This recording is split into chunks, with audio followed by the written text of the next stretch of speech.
어느덧 8가지 세계를 한 바퀴씩 돌아서 오늘부터는 두 번째 바퀴째 약간 심화되는 단계로 들어가겠습니다.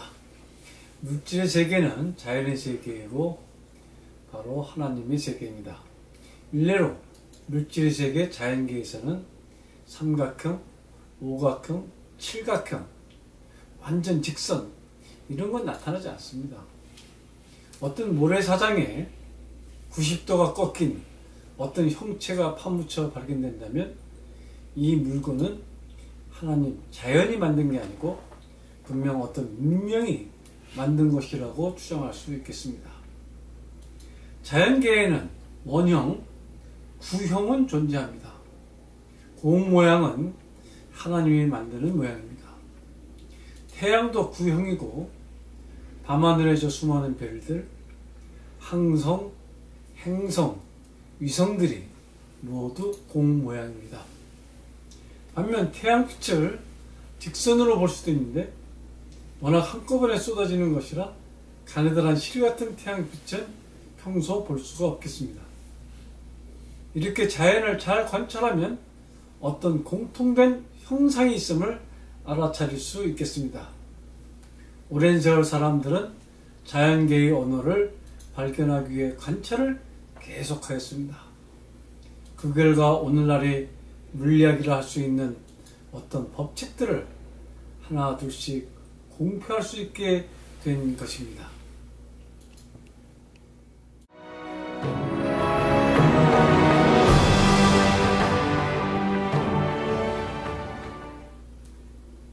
다들 먹고 사는데 정신이 없는데도 그런 와중에 어떤 사람들은 물이 햇빛을 계속 받으면 증발된다는 것을 알아채는 것이었습니다.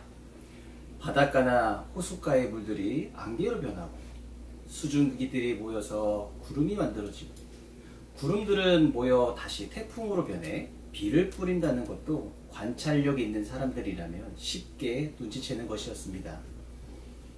얼음이 물이 되고 물도 얼음으로 바뀌기까지 한다는 것도 추운 지방 사람들은 발견하는 것이었습니다. 자연에는 어떤 이유인지는 몰라도 어떤 상황에 따라 물질들의 상이 바뀐다는 것을 인간들은 알아내는 것이었습니다. 농사를 지면서 사람들은 식물들이 계절을 탄다는 것을 바로 알아차렸습니다.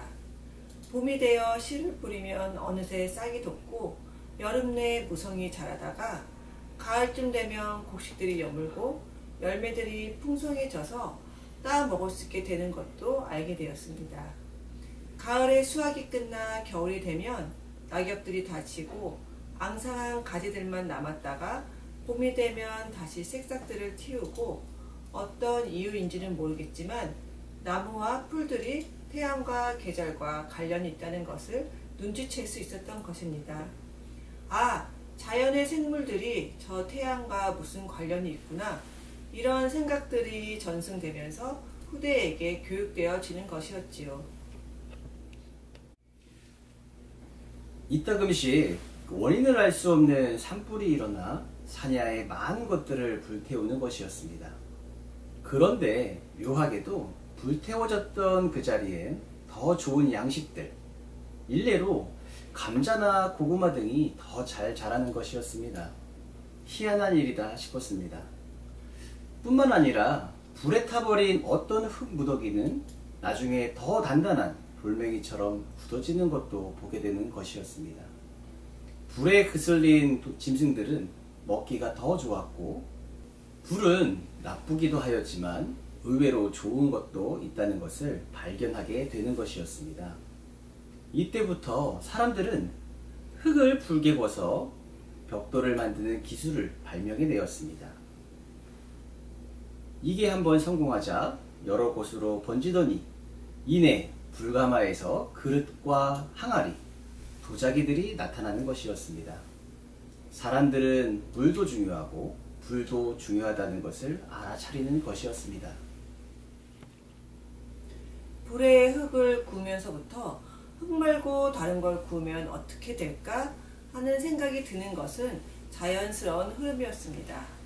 이때부터 사람들은 불을 제대로 관찰하기 시작하였으며 어떤 자연 광물을 쓰면 청동 제품이 만들어지는 것도 이내 알아내었습니다. 사람들은 청동 거울을 만들어 거기서 비로소 자신의 얼굴을 보기 시작하였습니다. 자신의 얼굴을 보는 것은 정말 운명사적으로 획기적인 사건임에 틀림없었습니다. 자기 생긴 모양을 스스로 보면서부터 인간은 다른 동물들과 확연히 다른 자아의식이라는 것이 생기게 되는 것이었습니다. 오늘날의 화장품 회사 사람들은 거울을 만든 인간들에게 감사해야 할 것입니다. 청동기로 거울을 만든 사람들은 연이어 화살촉, 투구, 방패들을 더 단단한 철체로 만드는 것에 도전하였습니다. 연금술사들은 제사용품들과 장식용구, 가재도구들을 만들기 위해 이것저것 섞어보기도 하고 불에 담가보기도 하면서 재련, 제강 기술을 다듬어 나가는 것이었습니다. 자연 물질들보다 인공 재료들이 쓸모가 있다는 판단은 급속히 번지고 있었습니다. 연금술사들의 노력은 왕들에게 급보되었고 왕들은 이들에게 무기로 쓸 수 있는 재료들을 만들어낼 것을 명령하였겠죠. 어쨌든 이래서 자연 물질 속에 귀한 물질들이 있다는 인식들이 생겼으며 이 귀한 물질들을 찾아 잘 사용하면 전쟁에서 이긴다고 하는 신의 물질 찾기 게임이 본격화되었습니다.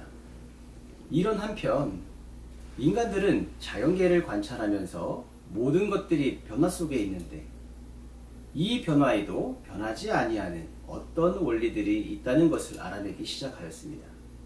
우선 사계절이 뚜렷한 곳에서는 봄, 여름, 가을, 겨울이 있다는 것을 알아차렸고 바닷가에 나가면 민물과 썰물이 주기적으로 움직이고 이것과 달과 관계가 있다는 것도 감을 잡는 것이었습니다.